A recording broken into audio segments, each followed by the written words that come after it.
बाल संरक्षण आयोग के सहयोग से उत्तराखंड में बाल विधानसभा का आयोजन किया गया, जिसमें प्रदेश के सभी जिलों से आए बच्चों को विधानसभा और राजनीति से संबंधित जानकारियां दी गईं। इस दौरान प्रदेश के सभी जिलों से चुने गए 70 बच्चों को विधायक, मंत्री, मुख्यमंत्री और विधानसभा अध्यक्ष बनाया गया।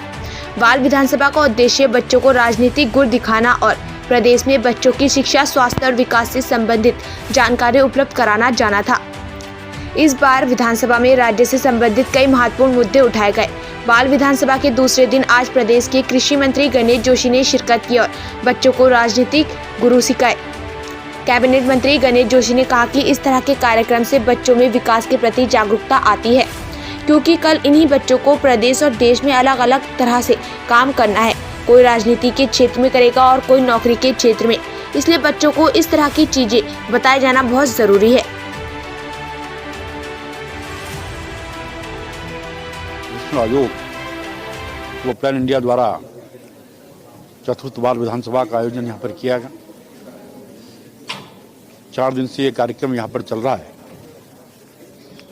ऐसे आयोजनों के माध्यम से बच्चों का ज्ञानवर्धन हो जाता है, क्योंकि भारत विश्व का सबसे बड़ा लोकतंत्र है और पिछले कुछ समय में विधानसभाओं के अंदर जिस प्रकार के दृश्य उपस्थित हुए, चाहे उत्तर प्रदेश की विधानसभा हो, चाहे बिहार की विधानसभा हो, वह स्वच्छ लोकतंत्र के लिए उचित नहीं है। इस प्रकार के आयोजनों के माध्यम से, क्योंकि यहाँ पर विधिवत मुख्यमंत्री का भी चयन यहाँ पर हुआ है, विधानसभा अध्यक्ष का चयन भी यहाँ पर हुआ है, नेता प्रतिपक्ष व मंत्रियों का चयन यहाँ पर हुआ है और 4 दिन से जनप्रतिनिधि यहाँ पर आकर विधानसभा के नियमों के बारे में इनको जानकारी दे रहे हैं। तो मुझे पूरा भरोसा है कि आगे चलकर इन्हीं में से कोई बच्चा मुख्यमंत्री बनेगा, प्रधानमंत्री बनेगा, मंत्री बनेगा, तो एक स्वस्थ लोकतंत्र के स्थापित करेंगे। मैं इस आयोजन के लिए आयोजकों को शुभकामनाएं देता हूं, बधाई देता हूं।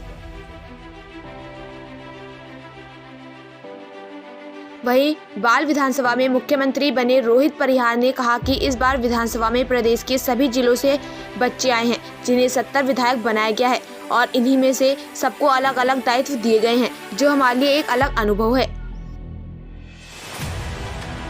कि मुझे बाल मुख्यमंत्री के लिए पद के लिए चुना गया है, तो हमने बहुत सारे प्लान्स बनाए हैं कि हम किन किन प्लान्स पे आगे जाके काम कर सकें, क्योंकि यहाँ पे 70 विधानसभाओं के बाल विधायक चयनित होकर आए हैं। तो हमने प्लान पूरी तरीके से बनाया है। हमारे प्लान कुछ इस तरीके से हैं कि हम जो लड़का और लड़की पे जितने भी भेदभाव किए जाते हैं, इनको पूरे तरीके से समाप्त करने की पूरी कोशिश करेंगे। जितने भी बाल मजदूरी, बाल श्रम कराया जाता है, इसके खिलाफ हमने सख्त कानून जो भी बनाए गए हैं उस पर हमने सजा का भी पूरा प्रावधान रखा है। और गर्ल चाइल्ड के लिए, उनकी सेफ्टी के लिए, और जो कुपोषित बच्चे हैं उनकी सेफ्टी के लिए जितने भी उनको मिलने चाहिए, जितने भी अधिकार मिलने चाहिए, उसके लिए हमने पूरे प्लान्स तैयार किए हैं और हम आगे जाके इस पर पूरी तरीके से काम भी करेंगे।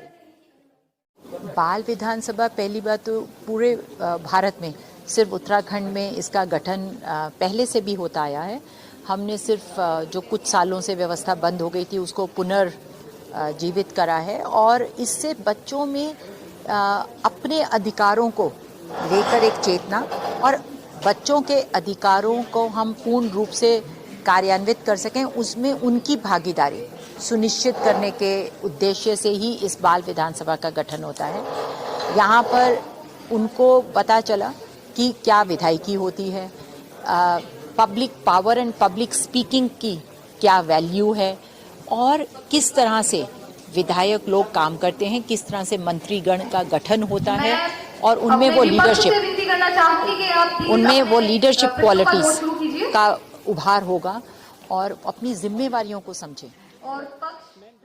जी हाँ, हम लोग 2014 से जो है उत्तराखंड गवर्नमेंट और जो खास करके उत्तराखंड स्टेट अपना चाइल्ड प्रोटेक्शन SCPCR के साथ मिल करके हम लोग इस तरह के कार्यक्रम करते रहे, जहाँ पे हम चाहते हैं कि बच्चों में जो है बाल अधिकार के बारे में जागरूकता बढ़े, उनका जो है वो जागरूकता जो है वो फिर एक्शंस में तब्दील हो और वो अपने गाँव में, अपने शहरों में, जहाँ भी है, अपने स्कूल में जो है वो जो राष्ट्र निर्माण का काम करते रहें। और इसी प्रयास का एक कड़ी है ये बाल विधानसभा।